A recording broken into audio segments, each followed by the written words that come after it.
आज संसद के दोनों सदन में ऑपरेशन सिंदूर पर सरकार और विपक्ष के बीच खूब तीर चली। ऑपरेशन सिंदूर पर दोनों सदनों में 16 घंटे की बहस निर्धारित हुई थी। विपक्ष को मौका मिला और सरकार को घेरने की हर संभव कोशिश भी की विपक्ष ने। उधर सरकार ने करारा जवाब देने में कोई कोर कसर नहीं छोड़ी। अगर दम है, अगर सचमुच में दम है, तो आज शाम यहां प्रधानमंत्री को कह देना चाहिए Donald Trump is a liar. झूठ बोल रहा है Donald Trump is a liar.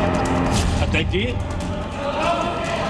दुनिया के किसी भी नेता ने भारत के ऑपरेशन रोकने के लिए नहीं कहा।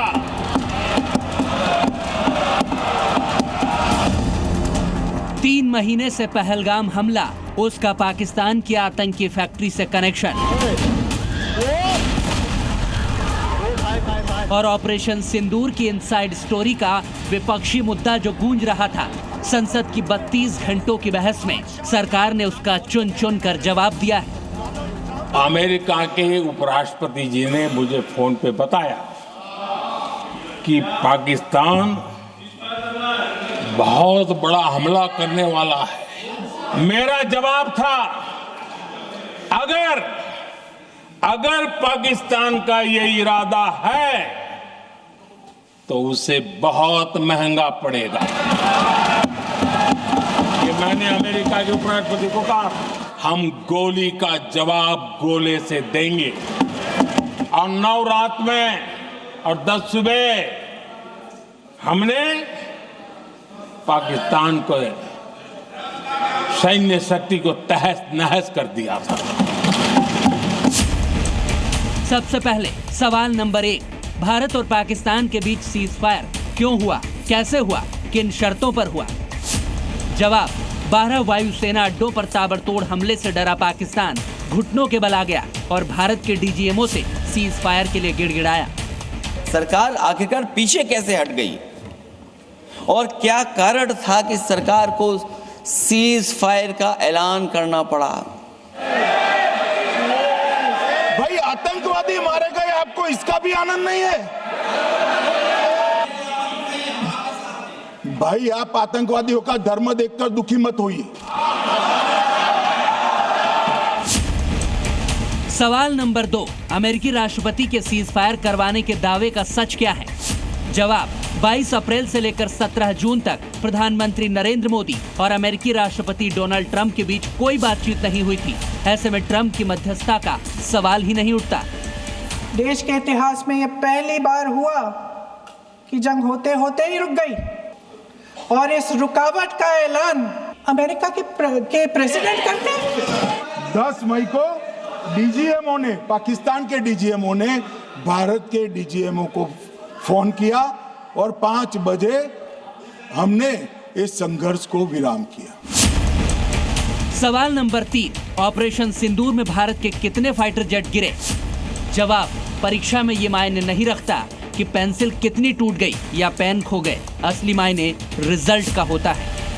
देश में वो साहस है सच्चाई सुनने की। आज आप बताएं कितने लड़ाकू जहाज गिरे? उन्होंने एक बार भी हमसे यह नहीं पूछा कि हमारी सेनाओं ने दुश्मन के कितने विमान मारे गिराए।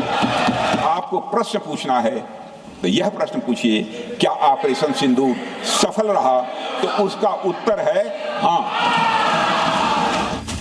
ऑपरेशन सिंदूर के 89 दिनों बाद पहलगाम में हिंदुओं का धर्म पूछ कर जो हत्याएं की गई थी, उसका बदला ऑपरेशन महादेव ने पूरा कर दिया।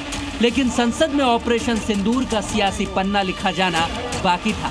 लिहाजा दोनों सदनों में जोरदार हंगामे के बीच विपक्ष सवाल उठाता गया और सरकार एक एक कर जवाब देती गई। ये लोग पहाड़ खोद के चूहा निकालने वाले लोग हैं, तो हम लड़ने वाले लोग हैं और लड़ते लड़ते देश को बचाए और जान भी दिए हमारे लोग। ऐसा भारत नहीं है। ये हमारे प्रधानमंत्री मोदी जी के नेतृत्व का एक नया भारत है जो आतंकवाद के खिलाफ हर हद और हर सरहद पार करने का सामर्थ्य रखता है, क्षमता रखता है। ऑपरेशन सिंदूर भारत की गौरव गाथा की सबसे ताजा मिसाल है, लेकिन विपक्ष इसका क्रेडिट सरकार को लेने देना नहीं चाहता। इसे सेना तक ही सीमित रखना चाहता है। लेकिन मोदी सरकार जिसके निर्णय के मुताबिक सर्जिकल स्ट्राइक हुआ, उसके बाद बालाकोट एयर स्ट्राइक हुआ और अब ऑपरेशन सिंदूर क्लियर कर देना चाहती है कि सेना ने जो किया उसे सैल्यूट है, लेकिन सरकार ने जो किया उसका क्रेडिट वो क्यों ना ले। मान्यवर, इन लोगों को कल ऐसा था कि ये जो बेसरन के गुनहगार है वो पाकिस्तान भाग गए, तो बड़े आवाज से पूछते थे भाग गए भाग गए भाग गए, गृह मंत्री क्या करता है, जिम्मेदारी ले। हमारी तो सेना ने ठोक दिया, सीआरपीएफ ने ठोक दिया। मान्यवर, अब मेरा तो जवाब बनना ना देता है ना वो मांगना बनता है। क्रेडिट, जिम्मेदारी और इन सब के बीच सियासत। ऑपरेशन सिंदूर अभी जारी है और ऑपरेशन सिंदूर पर राजनीति भी जारी है। दोनों में फर्क ये है कि एक में पाकिस्तानी मुल्ला मुनीर के पाले आतंकी मारे जा रहे हैं और मारे जाएंगे, तो दूसरे में सवाल पूछने से देश का लोकतंत्र मजबूत होगा। ब्यूरो रिपोर्ट, जी मीडिया। जी न्यूज़।